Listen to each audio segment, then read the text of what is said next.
All right, ladies and gentlemen, we're going to begin our program now. If you would please stand for the presentation of the colors. Our colors today are being presented by Boy Scout Troop 924, led by Life Scout Sean Packard. Sean Packard.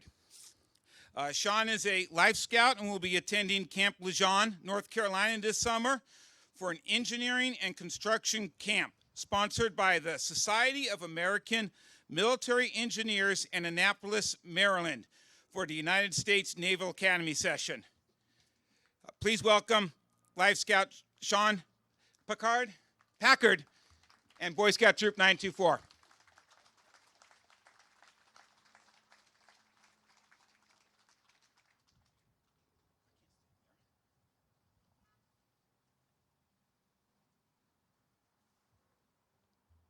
Color Guard, attention.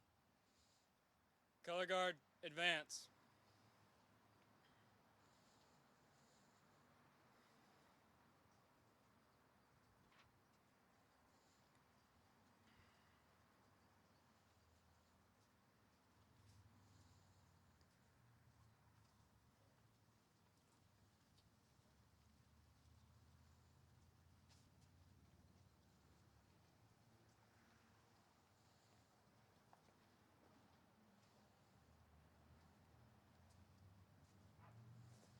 Color Guard, left face.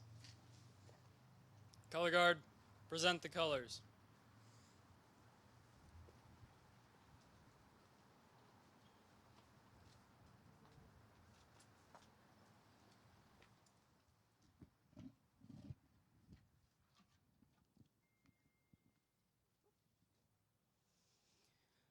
Oh, say, can you see by the dawn's early light what so proudly we hailed at the twilight's last gleaming, whose broad stripes and bright stars through the perilous fight all the ramparts we watched were so gallantly streaming, and the rocket's red glare, the bombs bursting in air, gave proof through the night that our flag was still there.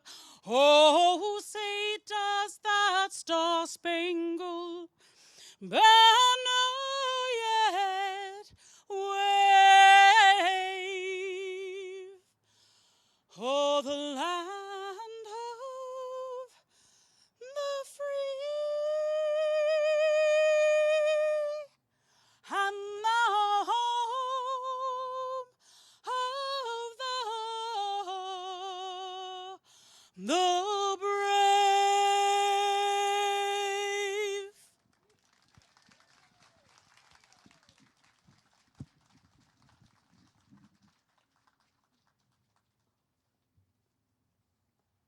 Color Guard, post the colors.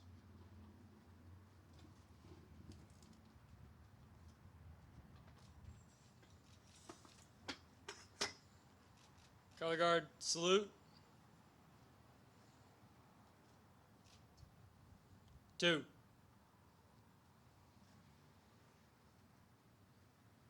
Color Guard, reform. Color Guard, right face.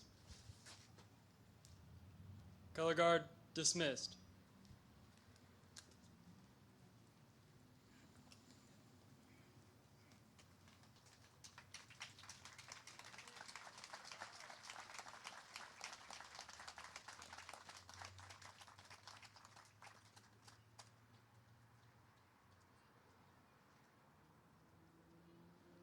Thank you.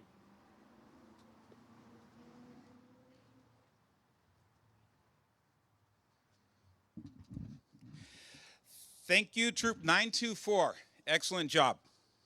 And thank you, Gina Collinsworth, for singing our national anthem.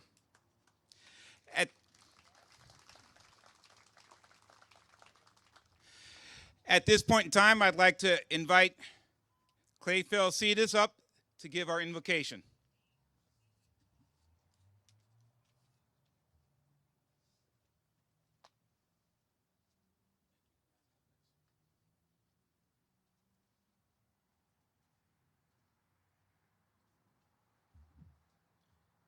Please be seated. I will give the invocation, but please relax and sit down.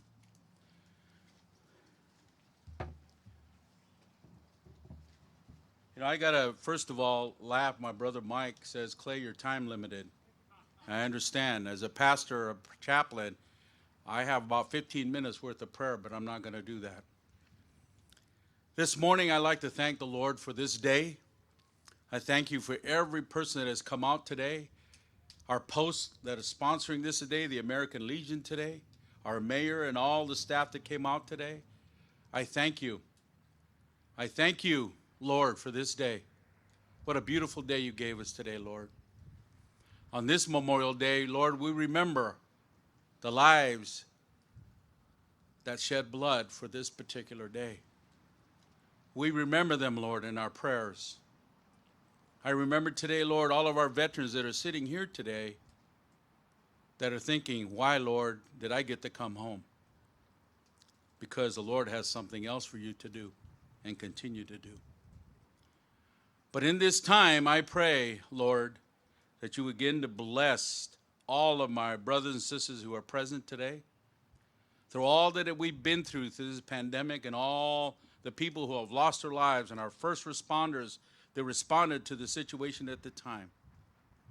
I thank you. And for the rest of this day, as you look at the United States flag and you see the colors, red, white, and blue, it stands for the shed blood and why we're here today as free Americans.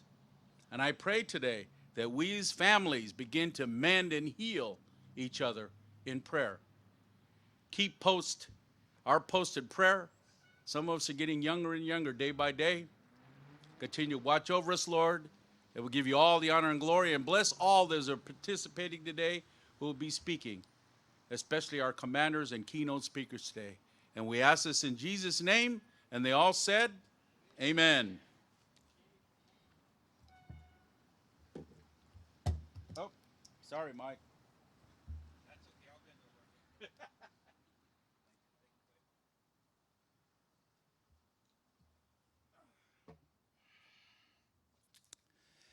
Thank you, Clay, for keeping it short. And right now, I'd like to introduce John. Sorry if I get this wrong. John Veery. John is a Life Scout and patrol leader in Boy Scout Troop 924. He will be attending Philmont Ranch this year in New Mexico. John, please help me welcome John and join him in the Pledge of Allegiance to our flag.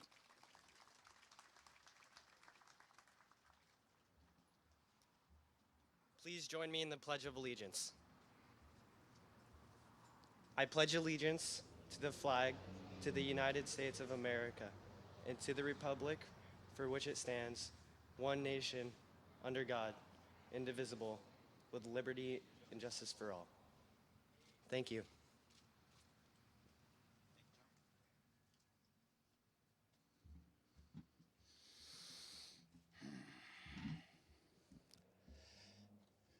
Wow, what a turnout. Can everybody hear me okay? Awesome. I can't hear myself, so. Anyways, welcome to our first annual Memorial Day Remembrance at Stockman's Park.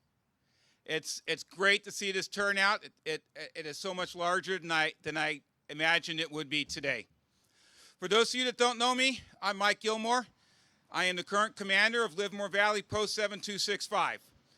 And again, I welcome you all to our ceremony here today. I'd also like to welcome a few honored guests. Mr. Bob Warner, Mayor of Livermore. Thank you for attending. Mr. John Mashorn, our previous Mayor of Livermore. Thank you, sir.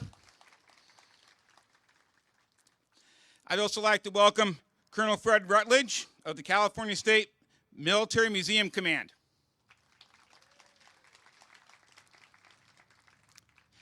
I'd also like to welcome Sheila Faliano. She is the president of the Livermore Stockmen's Association. I'd also like to welcome all the Livermore City Council members and other representatives of the City of Livermore that are here today.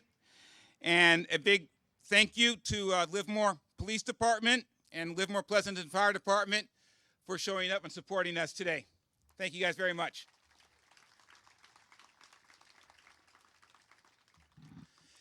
At this point in time, I'd like to have the presentations of the wreaths. Our first presentation today will be by VFW wife Marilyn Wong.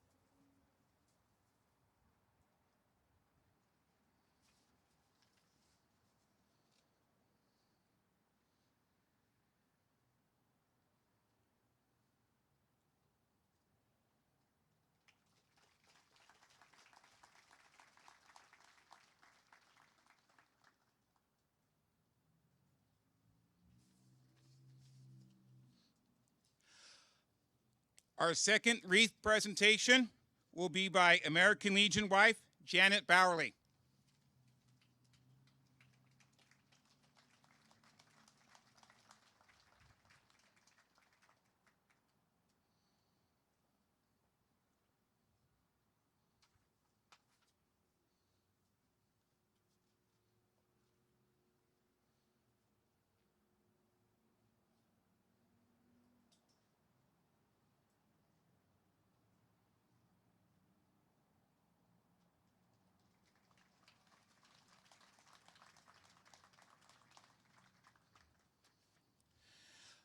Our next wreath presentation will be by Air Force veteran and regent of the Livermore chapter, Daughters of the American Revolution, Wyletta Nixon.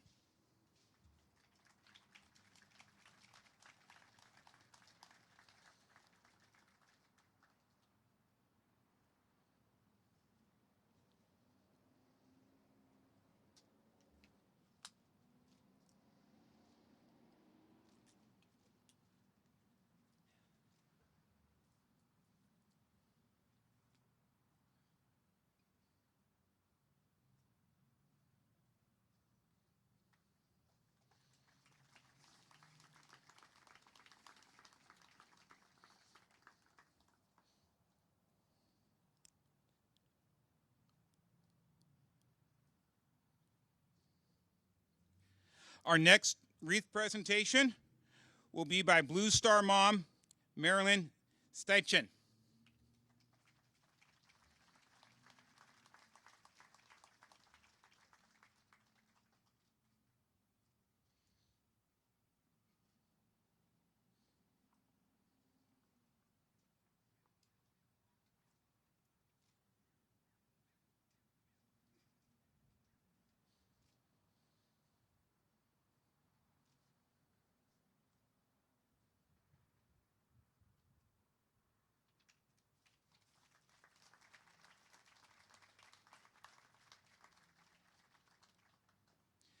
And our final wreath presentation will be by President of the Native Daughters of the Golden West, Angelita Parlor number 32, Diana Geyer.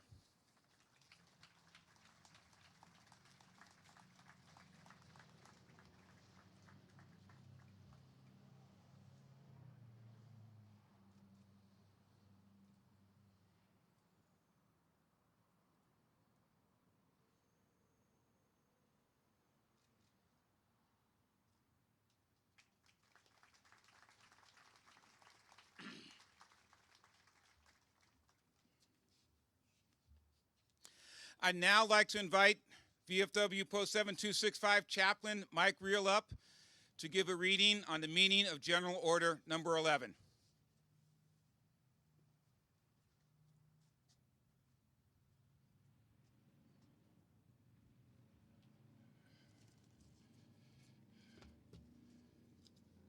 Headquarters, Grand Army of the Republic, Washington, D.C., May the 5th.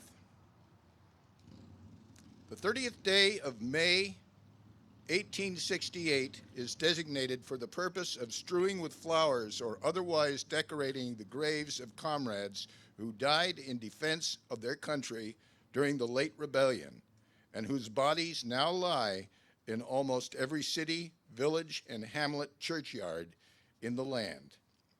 This is the first line of General John A. Logan's General Order number 11, originally called Decoration Day, a day when Americans took time to designate the graves of soldiers who gave their lives in the Civil War. In 1971, Congress passed the National Holiday Act of 1971, which designated the last Monday in May as Memorial Day observed, a day in which most Americans celebrate with a 3-day weekend and a barbecue. General Logan's further states, "It is the purpose of Commander-in-Chief to inaugurate this observance with the hope that it will be kept up from year to year while a survivor of the war remains to honor the memory of his departed comrades."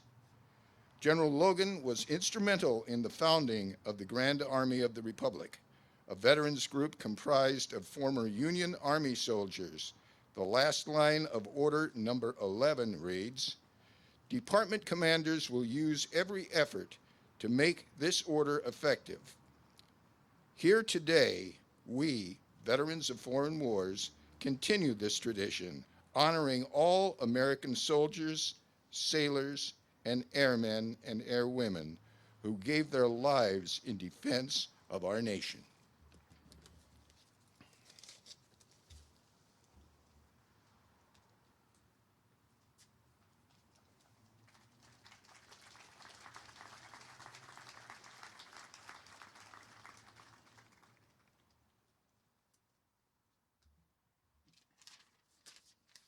Thank you, Mike. And now it's my honor to introduce Mayor Bob Wormer. He will give a few remarks, and he will be followed by former Mayor John Marchand.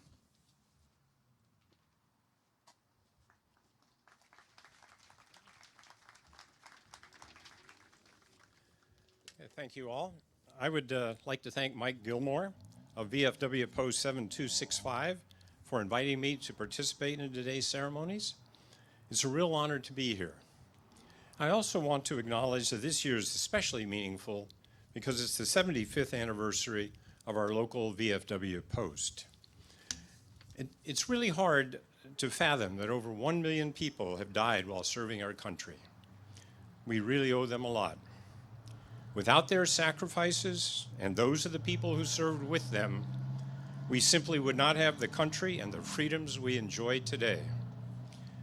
Although the Memorial Day concept originated to honor those who died in the Civil War, after World War I, Decoration Day was meant for honoring those who died in all wars. After World War II in Korea, our day of reflection became Memorial Day as we now know it. As an Army brat, I grew up mostly in Virginia, surrounded by many memorials to the Revolutionary War, the Civil War, and actions in the World Wars. Those places and symbols are very moving. At one point, I lived next to Arlington National Cemetery and spent a lot of time there. And it's an experience I will never forget. If you've ever been there, you know what I mean. Unfortunately, there have been many wars since Korea. It's clear that we must be ever vigilant and thankful to those who protect us and our way of life. I'm glad we're able to commemorate Memorial Day here at Stockman's Park, next to the Citizen Soldier statue envisioned by Don Stasa. of the Livermore Stockmen's Rodeo Association that honors those who served from our area in World War I and really all wars. It is very evocative and fitting for today. And just look at that very carefully and you can't help but get a tear, I think, when you see it. I'm also glad that we named the new street bordering the park Veterans Way, and that the new park to be built just to the west of us will be called Veterans Park. Hopefully, these tangible symbols of our gratitude to all those who are willing to sacrifice their lives for us and our way of life will help us all regularly reflect and express our appreciation. Up next is my good friend and very valued advisor and my predecessor, Mayor John Marchand. Thank you.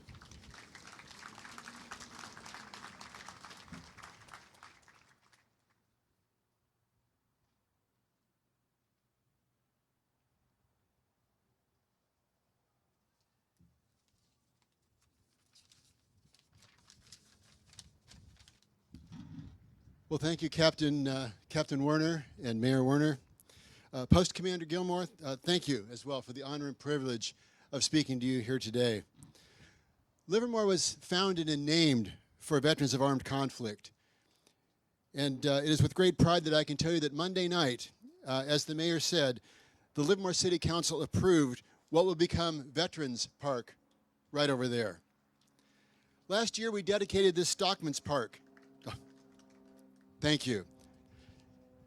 It's still a battle, but we will have Veterans Park, I guarantee you. Last year, we dedicated this Stockman's Park to the stockmen who founded Livermore and to the veterans who have served our community and our country. At the time of that ribbon cutting, we were in the middle of a global pandemic, and many of us had been sheltering in place. But there are those who never shelter in place in times of trouble. Those are the men and the women who served our nation in our armed forces around the world. Also, those who did not shelter in place are our first responders, the police and fire, who are represented here today. The city of Livermore stepped up with our first rodeo back in 1918 to support our armed services. And Livermore continues to take the lead in the technologies that support the efforts to protect our national security with the work of the men and women of Lawrence Livermore and Sandia National Laboratories. They also worked during the pandemic because national security never stops.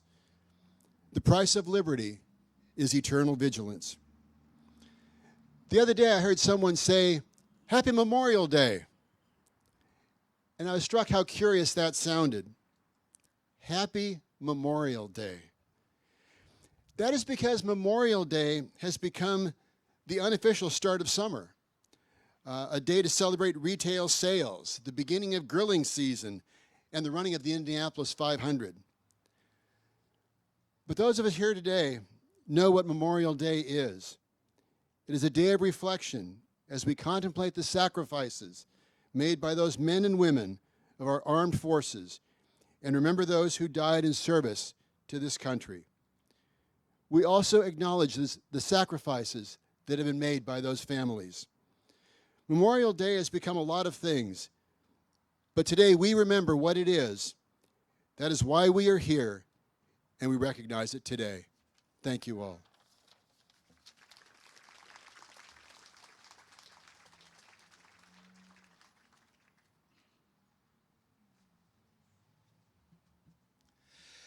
Thank you, John, and thank you, Bob. Mayor Warner, would you please step up to the podium for one more moment?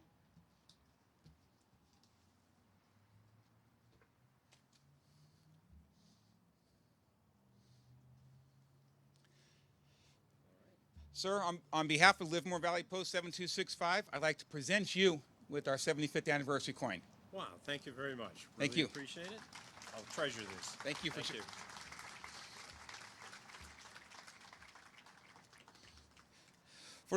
For those of you wondering why we didn't give our former mayor one, he already got one. Right now, I'd like to introduce Colonel Fred Rutledge of the California State Military Museum Command.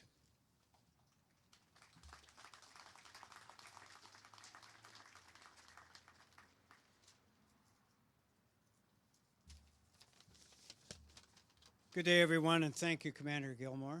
Appreciate that. I'm honored to say a few words about Memorial Day and what it means to us as a nation, especially standing before this statue.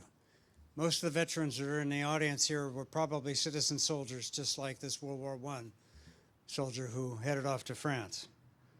I'm Chief Historian of the Military Museum Command. We are part of the California Military Department, which includes the National Guard and the Air National Guard. And our mission is to collect, preserve, and interpret all aspects of military history of our state. We give voice to those who no longer are with us. You see, Armed Forces Day is for those that are still in uniform. Veterans Day is for those who have hung their uniforms up. Memorial Day is for those who never took their uniforms off and never came home.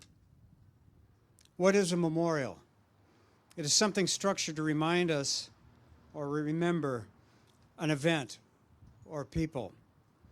And this is my theme this morning. As you've heard, Memorial Day was also known as Decoration Day at the beginning. Towards the end of the Civil War, graves were being decorated with flowers, whether it was former slaves in South Carolina decorating Union soldiers' graves or small-town folks in the North. They figure there were at least 25 sites in the United States that can claim to be the first part of the Decoration Day commemoration. And as you heard, General John Logan made a proclamation calling for Decoration Day to be on May 30th each year. And over time, Decoration Day was replaced by Memorial Day. And as you know, we like to have 3-day weekends. So in 1968, Congress passed the Uniform Monday Holiday Act, which made the last Monday in May, starting in 1971, Memorial Day. In 2000, Congress passed the National Monument of Remembrance Act, which called for a moment of silence at 3 p.m. across the nation. So I ask you, what will you be doing at 3 p.m. today? If you have a bugle or trumpet in your closet somewhere, I might encourage you to dig it out, because one of the things we are looking at is a new tradition, and that's taps across America, where at 3 p.m., all over our country, whether you're a scout, soldier, retired, whatever, play taps. This year also marks the centennial of the Tomb of the Unknown Soldier, and plans are in the works for a national remembrance on November 11th, 2021. At 3 p.m. that day, communities will be encouraged to ring out bells 21 times in honor of the Tomb of the Unknown. And in case you didn't know, nearby there's a Tomb of the Unknown World War II soldier and one for a Korean soldier. These are crypts behind where the Tomb of the Unknown Soldier is. Both established in 1958. A Vietnam unknown was also there, but actually got identified in 1998 as Air Force Lieutenant Michael Blasey. His remains were returned to his family. That Vietnam crypt remains empty today. While we want to preserve and honor those who have died for our freedoms, we also should challenge future generations to appreciate the value of those sacrifices and consider how history continues to influence our world today. Now, before I close, I wish to ask a bit of audience participation as an act of your remembrance. Lawrence Binion wrote a poem in 1914 as the carnage of World War I grew. This is a stanza used by veterans groups throughout most of the English-speaking countries. And at the end of it, I will say, we will remember them. And I ask you all to repeat that. They shall grow not old, as we who are left grow old. Age shall not worry them, nor the years condemn. At the going down of the sun, and in the morning, we will remember them. We will remember them. Thank you very much. Don't run away, Colonel. I said, don't run away, Colonel. On behalf of Livermore Valley Post 7265, I would also like to present you with one of our 75th anniversary coins. Thank you very kindly. Thank you, sir, for attending today. Wonderful.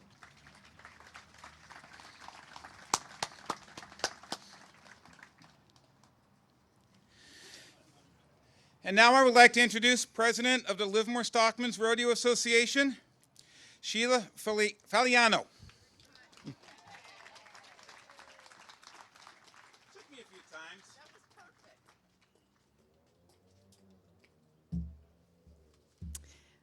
Well, good morning, everyone. Can you hear me? Good. Okay. Well, this is such a beautiful day, and I am so proud of everyone that showed up today. This is very touching. I'm proud to be part of this ceremony. It is an honor to pay respect to our veterans who have sacrificed so much for our country. My name is Sheila Fagliano, and I'm very proud to be the president of the Livermore Stockmen's Rodeo Association. The Livermore Stockmen's Rodeo Association is made up of stockmen, ranchers, farmers, and business people in our community. Some are pioneer residents whose families have been in the valley for generations, and some are relatively new to this area. Together, we share the desire to keep a century-old tradition alive and vibrant in our community while supporting the citizens and veterans to the best of our ability. I'm not sure if everyone knows the relationship of the Livermore Rodeo and our veterans, so I will briefly share how this came about. In 1918, the United States entered into World War I. At this time, the government levied a tax on all cities to help pay the cost of the Red Cross in serving our troops. At the time, Livermore was a very small rural community and could not afford the assessment. Livermore and the surrounding communities were made up of ranchers and farmers and people that provided services to them. Most of rural America was in the same position, so this was not an uncommon situation. The local stockmen met to come up with a plan to help their community. Working together, the stockmen decided to put a rodeo on in order to raise the necessary funds for the Red Cross. Thus, the Livermore Stockmen's Rodeo Association was born. That first rodeo was held in an open field near where Portola meets Highway 580. Its success provided the funds assessed to the city for the Red Cross, and from that day in 1918, the Livermore Rodeo became an annual event that is part of our city and our valley's history and heritage. More than a century later, the Livermore Stockmen's Rodeo Association has grown to include the Livermore Rodeo Foundation, which supports our veterans, breast cancer research, and supports higher education in the form of scholarships to young people pursuing higher education in the field of agriculture. This beautiful park, built by our city, recognizes the contribution of both our veterans and those first stockmen that created the legacy of honor and respect for those who served. Sadly, World War I was not the war to end all wars. It was followed by another war, and many small wars and conflicts that continue to this day. Stockman's Park is a tribute to all the men and women, past and present, who gave so much to keep our country free. This statue of the young man stands alone and needs no explanation. The stock brands surrounding the monument belong to stockmen's and veterans, both old and new, illustrating their continued presence of veterans and stockmen in our valley, and their continued willingness to serve and defend our nation. Some brands are current, but many go back many generations and are a point of pride and family legacy, much like a coat of arms. Our city, and indeed the Tri-Valley, is not the tiny community it once was in 1918. Many of our citizens have come from other cities, states, and countries, and may not be familiar with the spirit of service that inspired this park. Our hope is that visiting this park serves to instill its visitors with a sense of community pride and desire to learn more about the heritage of the Livermore area. Once again, I would like to thank you for affording me the honor to speak today. Have a great Memorial Day. God bless America, and long live the sport of rodeo. Thank you.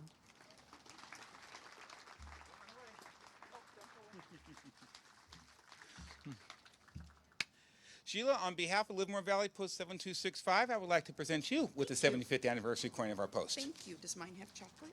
No chocolate. Okay.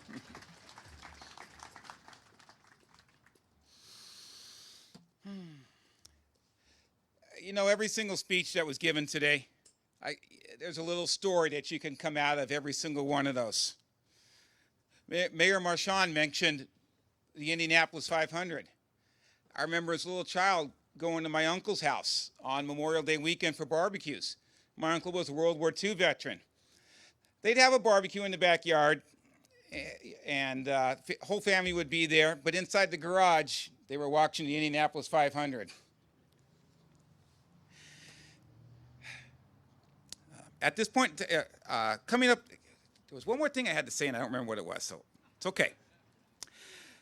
Inspired by the poem In Flanders Field, Monina Michael conceived the idea to wear the red poppy on Memorial Day.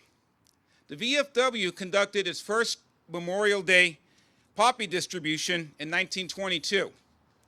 Perhaps no flower invokes memories and emotions of war more than the red poppy. Here to read In Flanders Field, a poem written by Canadian Colonel John McCrae. Please welcome back Wyletta Nixon.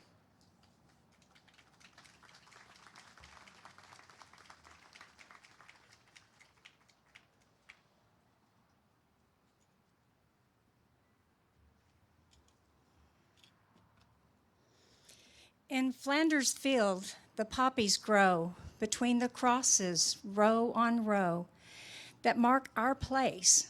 And in the sky, the larks still bravely fly, singing scarce heard amid the guns below.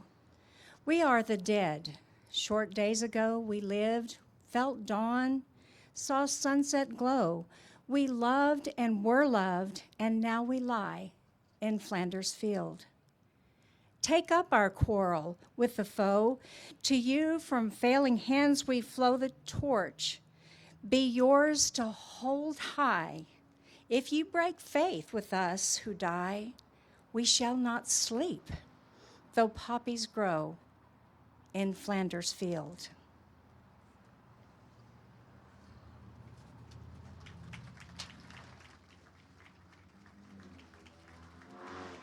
Don't run away. Wyletta, on behalf of Livermore Valley Post 7265, I would like to present you with the 75th anniversary coin. Thank you so much. Thank you.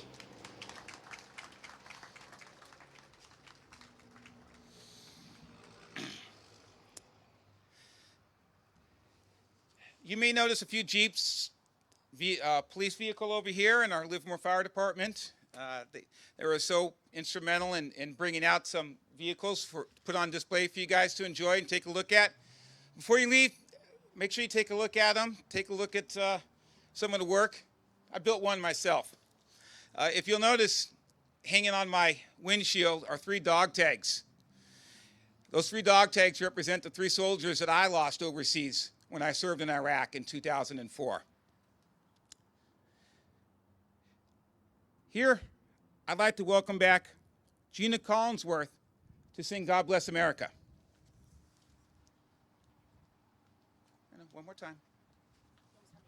I'm sorry. God bless America, the land that I love. Stand beside her and guide her through the night with a light from above. From the mountains to the prairies, to the ocean white with foam. God bless America, my home, sweet home. God bless America, my home, sweet home. God bless America, the land that I love. Stand beside her and guide her through the night with a light from above. From the mountains to the prairies, to the oceans white with foam.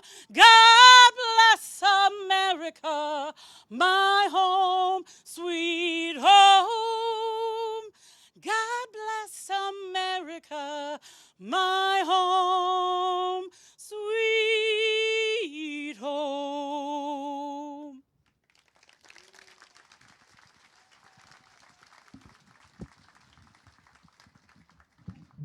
Don't run away, Gina. On behalf of Livermore Valley Post 7265, I'd like to present you with one of our 75th anniversary coins. Thank you.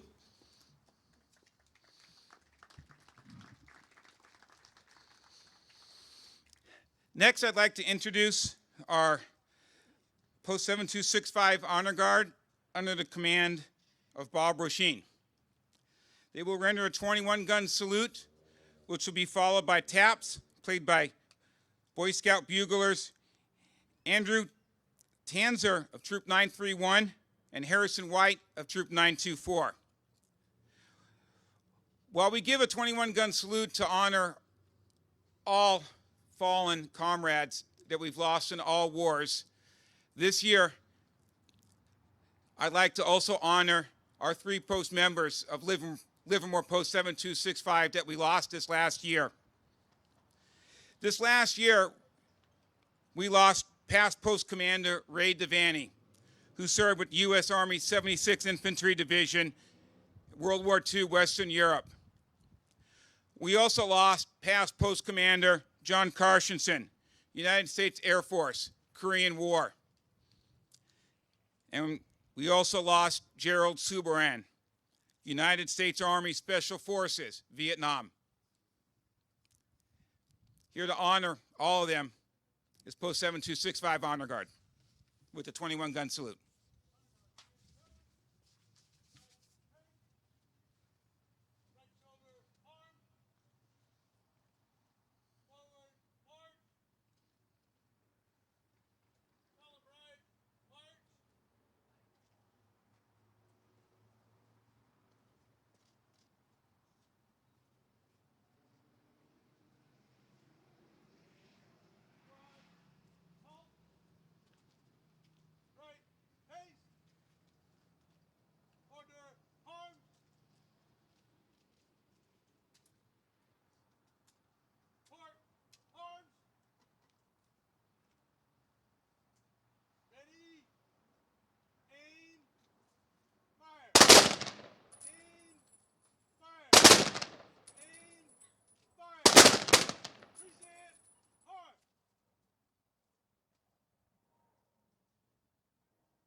Ladies and gentlemen, as we wrap up our small ceremony here today, I just want to remember again that Memorial Day is to honor all of our past comrades, and I can't stress that enough. I never understood the true meaning of Memorial Day until I was one of those soldiers overseas. I'd like to thank everybody for coming out today. This is a fantastic turnout. I got chills. This is such a great turnout. It's great. I love it. Thank everybody for coming out. I'd like to thank the Boy Scouts of America for their continued support. I'd also like to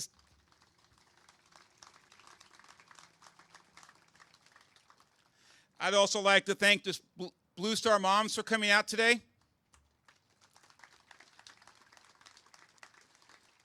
The Livermore chapter, Daughters of the American Revolution.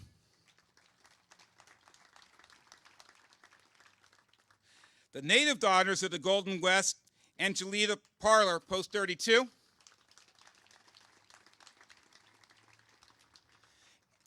the Amador Valley Quilts of Valor,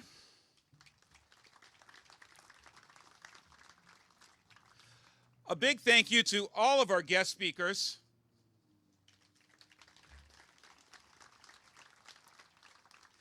and always a big thank you to Gina Collinsworth, who's done this now for 7, 8 years now. Thank you, Gina.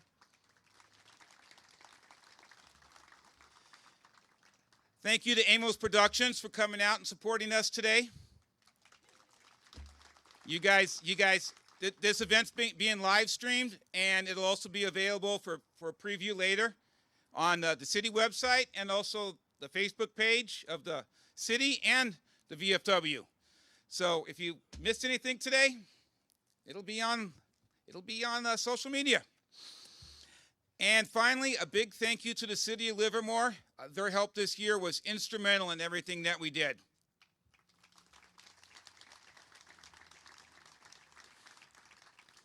And last but least, thank you to the Livermore Stockmen's Rodeo Association. Without your vision, this never would have happened here. And we'd still be doing 3 cemeteries.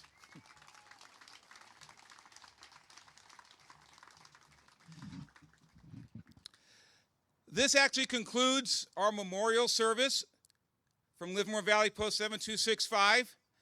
We're going to transition over now. Normally, we would clean up and do something back at the post, but since the building is still basically under quarantine, at this point in time, we're going to turn the event over to the Quilts of Valor, who are going to present several quilts to honored veterans today. I invite you all to stick around. At this point in time, I'm going to turn it over to one of the presidents. I think she's one of 2 presidents, Michelle McCumber.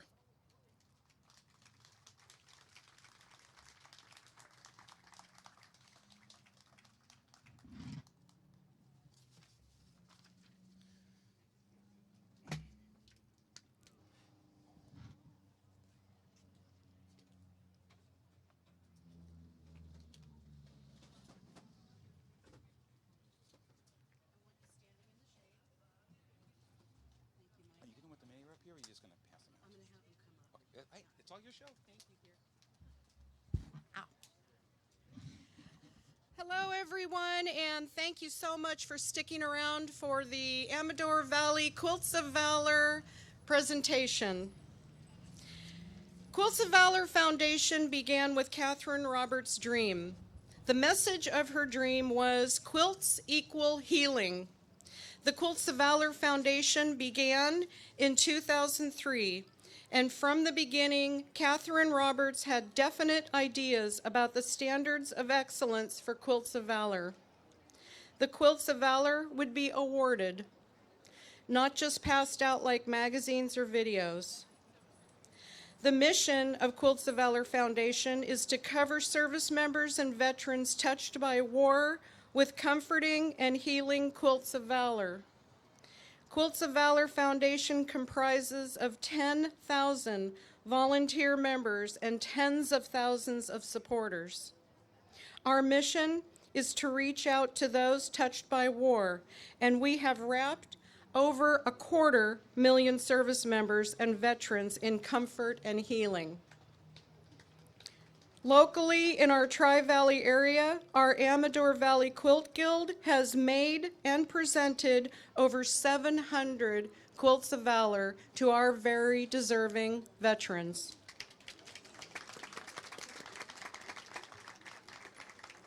The Quilts of Valor team consists of quilt toppers and a person who pieces the top from various fabrics. A quilter who uses a long arm quilting machine to create beautiful machine quilting. Our volunteers work tirelessly. The quilters have devoted their time, their hearts, and their financial resources to the foundation and our local Quilts of Valor to keep it afloat, growing and thriving. This is truly a labor of love. Each Quilt of Valor is a tangible thank you from a grateful citizens, and from many, this is the first thank you they have received. We know our way of life depends upon dedicated women and men serving to uphold our Constitution. Whether draftee or volunteer, each one gave up their freedom to protect ours. I would now like to introduce the Quilts of Valor co-chairs. Maria Dermody, raise your hand. Barbara Stewart, please raise your hand. And we have our helper, Barbara Grimes, and another Quilts of Valor co-chair, Barbara Crawford, and she'll be delivering the quilts. I'd like to start off by introducing City of Livermore Mayor Bob Warner.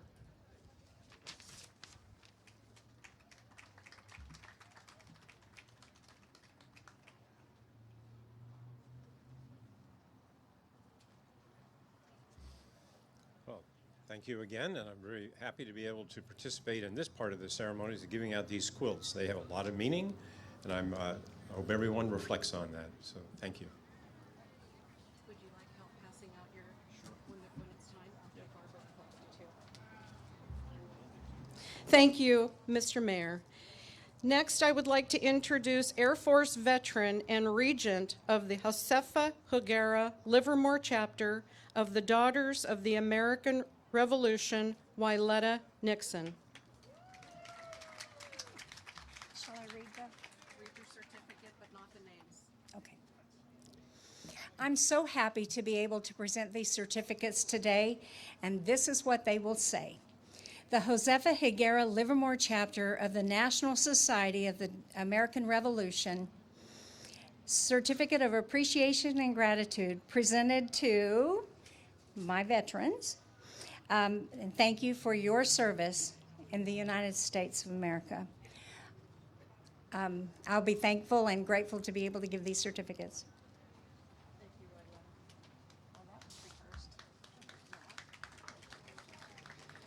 For the veterans that are receiving a Quilt of Valor today, and any other veteran that can stand, please stand. I would like to have a reading for you. Don't worry, it'll be short and sweet. If you can stand, stand. If not, don't worry. Quilts of Valor Foundation mission is to cover service members and veterans touched by war with comforting and healing quilts of valor. Your quilt is an expression of gratitude meant to thank and comfort you. We honor you for leaving all you hold dear to serve, whether in time of crisis or in time of peace. It has been written by an author unknown that a veteran is someone who, at one point in their life, wrote a blank check made payable to the United States of America for an amount of up to and including their life. Your Quilt of Valor unequivocally says, thank you for your service, sacrifice, and valor in serving our nation. In recognition of your service and sacrifice for our nation, it is a privilege to provide honor and comfort upon you. Though we may never know the depth of your sacrifice to protect and defend the United States of America, as a gesture of gratitude of a grateful nation, we award you your Quilt of Valor. As there are those resolved to serve their country, so are we resolved to honor and comfort them. We will never forget the men and women who served our great nation. On behalf of Quilts of Valor Foundation, please know that when you feel like you need a hug, wrap yourself in your quilt and know that it is a hug made with love. Thank you for allowing us to recognize your service. You may be seated. I would like to begin by calling up the first three recipients, and we're doing this because of COVID. We're trying to do a little social distancing, so it's three at a time. The first recipient is Carolyn Cox. Barbara, would you have Carolyn sit there? The second recipient is James R. Cox. The third recipient is Ken Jessup. Sandy Fisher, would you please come up and stand behind? Thank you. And Karen, would you come up with Ken, please, and stand behind him? Thank you.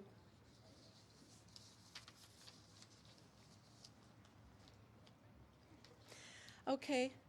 Barbara Grimes, you want to start with the first Quilt of Valor, which is Carolyn Cox. If you would please present that to the presenters, and they'll hold off until I'm done with the bio. Carolyn C. Cox. Carolyn entered the Navy in 1975 as one of the first women and worked as an aviation electrician and then attended Officer Candidate School. Carolyn was commissioned as an ensign in 1979, and she was awarded the Defense Meritorious Service Medal. Carolyn retired in 1998 as an O5 commander. Carolyn then received her bachelor's degree in chemistry. She retired in 2018 after 23 years from Lawrence Livermore National Laboratory. Please present Carolyn's quilt.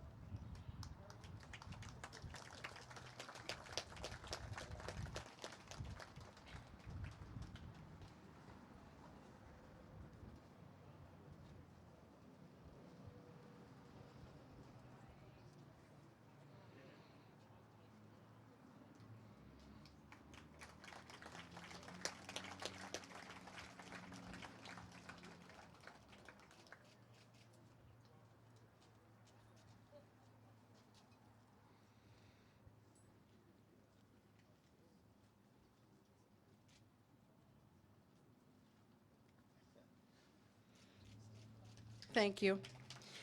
Sandy, would you now stand behind James?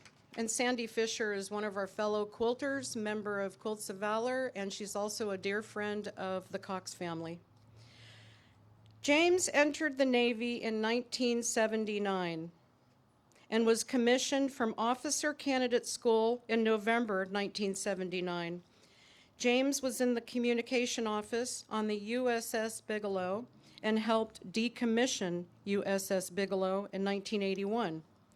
James was then assigned to the USS Farragut, DD-37, for deployment to the U.S. Marines stationed in Beirut, Lebanon. The ship was present when the U.S. Embassy was truck bombed in 1982. The USS Farragut was the lead ship of her class of guided missile destroyers. James left service as a Lieutenant 03 and holds Master of Science degree in nuclear engineering. He retired in 2018 after 32 years at Lawrence Livermore National Lab. Please present James his Quilt of Valor.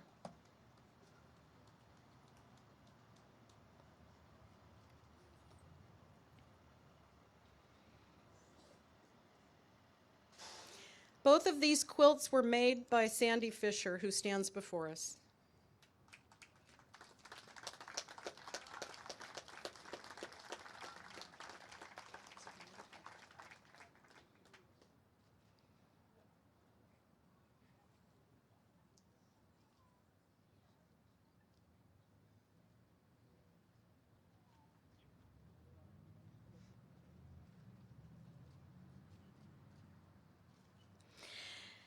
Next, Ken Jessup and his wife Karen.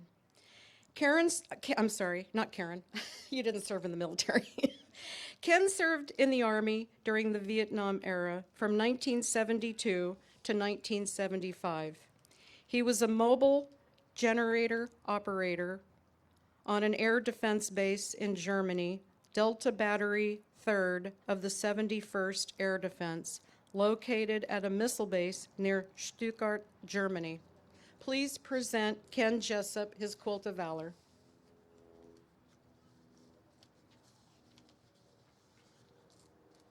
And I'm the maker of this quilt, and I also won second place at the Alameda County Fair for it. And Audrey Hutchinson quilted it for me. And Ken is a cousin of mine and my husband's.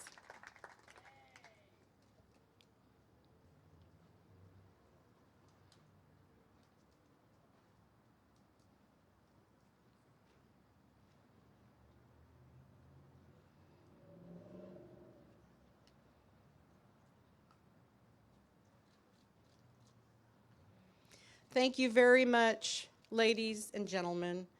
Now we'll call the next three up. If Sandy, if you would escort your people. Oh, I'm sorry, the certificates. Hang on, bear with me. This is all new to us.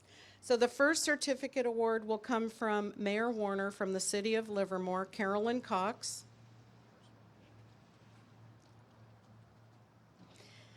And you want to give him James Cox. And the next certificate for James Cox. And the next is Ken Jessup.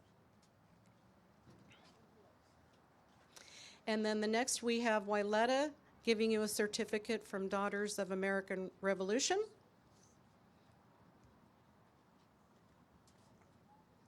And then behind her will be our co-chair, Barbara Stewart, passing out our certificate, which is basically what I read, the recognition.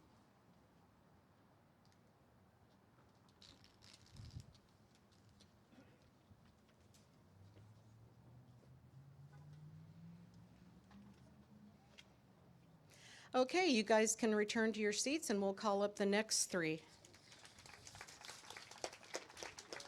Thank you, Ken. Ron Dingle with his girlfriend Rhonda Collins. Lawrence Larry Taylor with his wife Elizabeth. And Bruce Paulson with his daughters Pamela and Candace. Please come forward and take a seat. Larry, you're in the middle.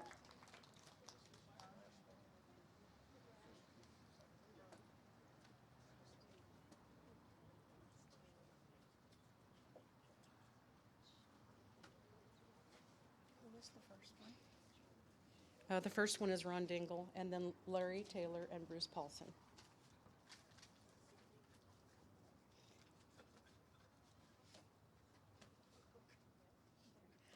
Okay, I know everybody's hot, so we're going to move along here. Ron Dingle with his girlfriend Rhonda Collins. Ron joined the U.S. Marine Corps during the Vietnam era in 1970 and served until 1978.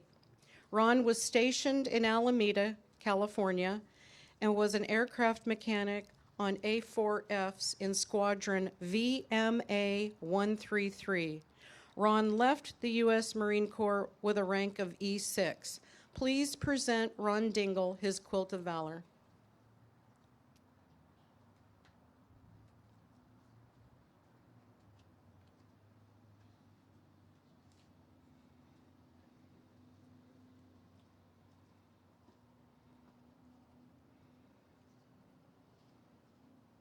And that quilt was made by Carol Kurz, a dear friend of Ron Dingle and Rhonda Collins. Next, we have Lawrence Larry Taylor and his wife Elizabeth. Larry served in the Army during the Vietnam era, 1968 to 1977. Larry served with the 7th Infantry Division Artillery on the Korean DMC from 1969 to 1970. He was then assigned to the Field Artillery School at Fort Sill, Oklahoma, as an instructor in 1971. In 1972, he was transferred to the U.S. Army Exhibit Unit in Alexandria, Virginia, for 2 years. In 1973, he was transferred to the 25th Infantry Division Artillery in Schofield Barracks, Hawaii, where he ended his active Army career in 1977. Please present Larry his quilt.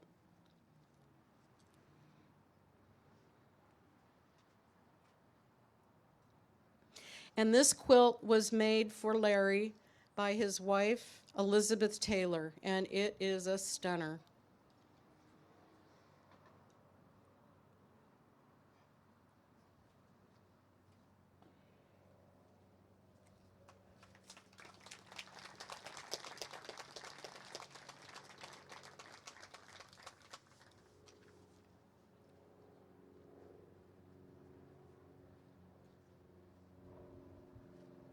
Next, we have Bruce Paulson and his daughters Pamela and Candace. Now, rather than talk about Mr. Paulson's service in Korea, I'm going to read something that his daughters wrote about him, which is so much more telling of this gentleman. His daughters say, "Our father is the bravest, strongest man we know. Our father gave up being recruited by college scouts as a basketball all-star to serve his country. Our father told us that Korea was the coldest place he's ever been, and he still has his uniform to remind him of his pride in being able to serve his country." Bruce Paulson, U.S. Marine, rank of corporal in Korea. Please present Mr. Paulson his Quilt of Valor.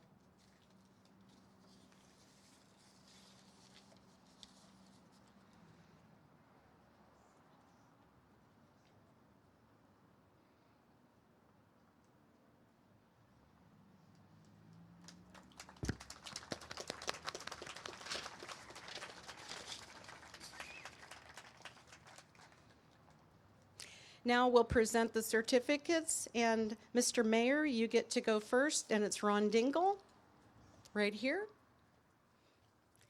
And then give him Larry's, hand him Larry's. And then Larry Taylor, yes, please. And then the next is Mr. Paulson. And then next up, we have Wyletta Nixon for Daughters of American Revolution with her certificate.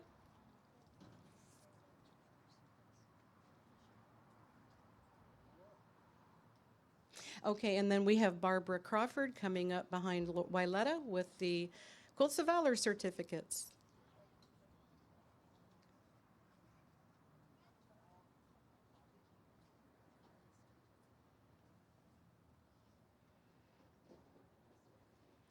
Thank you, ladies, and Mr. Mayor. Okay, folks, why don't you take a seat where you were sitting before and you could take those hot quilts off of you? I know it's getting warm out here. The next up, we have George Amarin and his wife, Terry.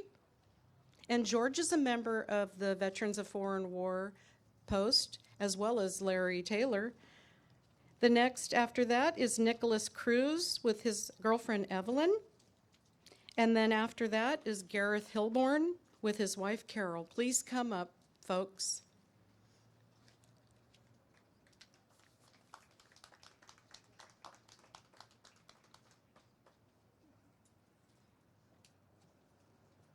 Nicholas Cruz, are you still here? Oh, there you are. Have a seat. And Nick is also a member of the VFW Post.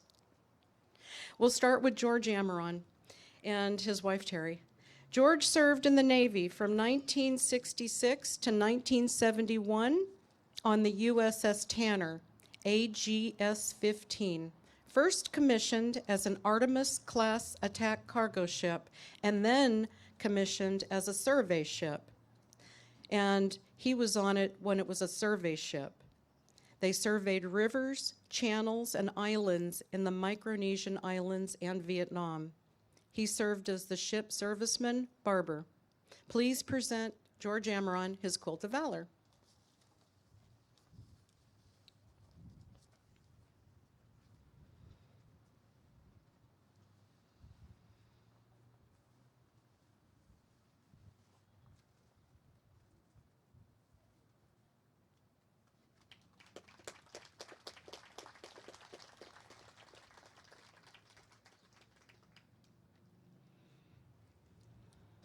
Next, we have Nicholas Cruz and his girlfriend, Evelyn. Nicholas served in the Navy in the Middle East for 2 war campaigns, Operation Enduring Freedom and Operation Iraqi Freedom. Nicholas enlisted after September 11 and served from 2001 to 2005. Please present Nicholas his Quilt of Valor.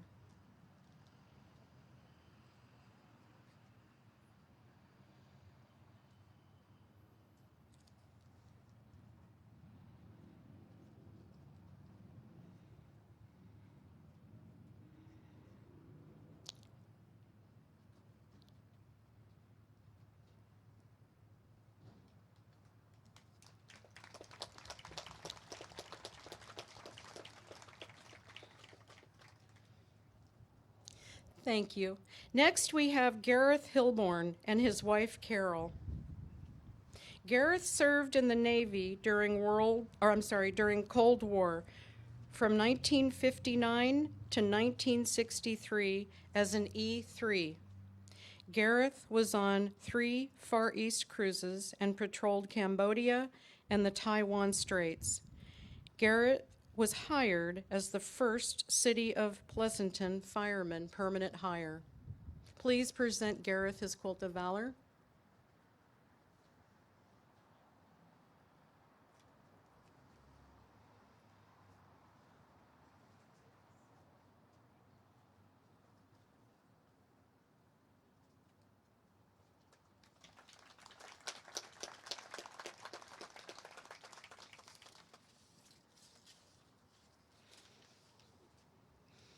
And next, the certificates. And the first one is George Amaron, right here, Mr. Mayor.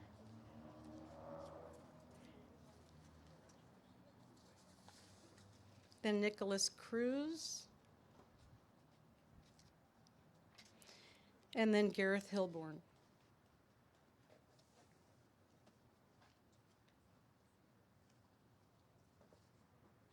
And Wyletta, you can go along George Amaron, Nicholas Cruz, and Gareth Hilborn. And Barbara, you can follow right behind her.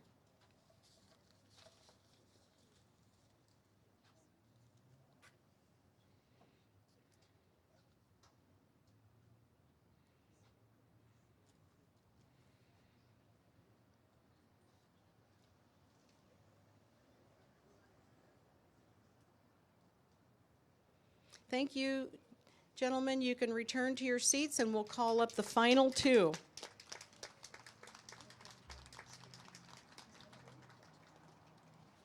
Next, I'd like to call the final 2 recipients, Louis Hector Rodriguez Jr. and his wife Miriam and daughters Melania and Sydney, and Anthony Tony Santos and his wife Megan. Please come up front.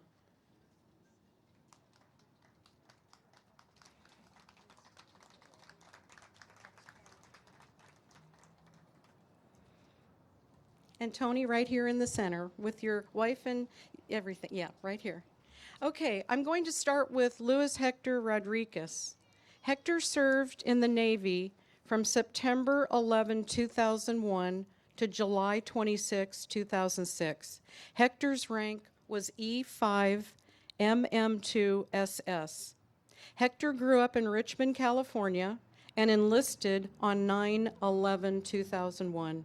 He was a machinist second class, submarine warfare qualified, on board the USS Norfolk SSN 714 from October 2001 to July 2006.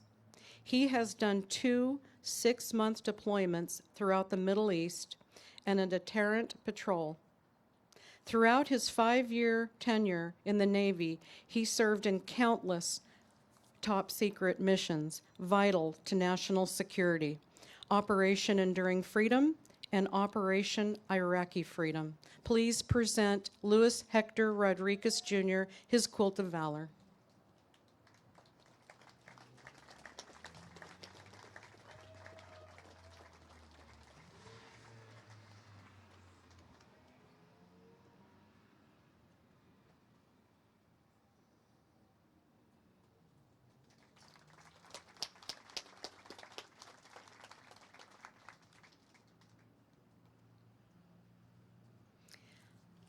Next, we have Anthony Tony Santos and his wife Megan. Tony served in the Army from 2003 to 2009. After high school, he joined the Army as a combat engineer. He was assigned to the 172nd Stryker Brigade combat team in Fort Wainwright, Arkansas. He was then deployed to Iraq for 16 months, while his unit conducted countless missions to include Operation Steel Curtain, Operation Bastogne, and route clearance IED detection and detonation throughout Mosul, Roa, and Baghdad. Operation Iraqi Freedom, rank E5. Please present Tony his Quilt of Valor.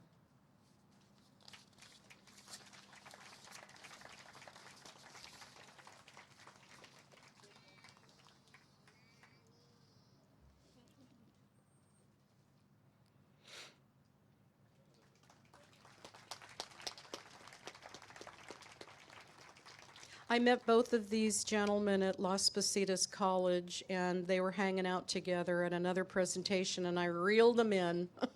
So I would like the veterans of Foreign War to please make contact with these two. They live here in Livermore.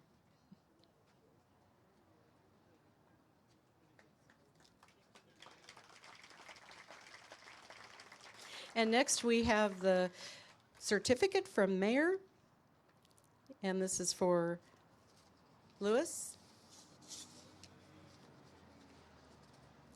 And then Wyletta, go ahead and go after her, yeah. And then please, Barbara. I think they're melting up there.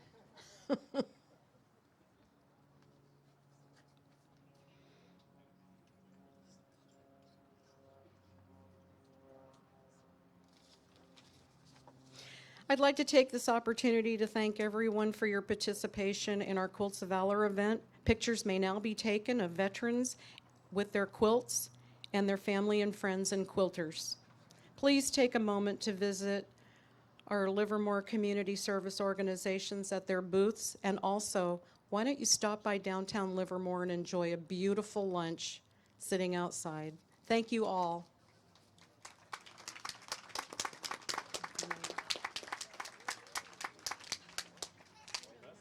Well done, Mayor. Thank you, ladies. You guys are awesome possums. You were just understanding.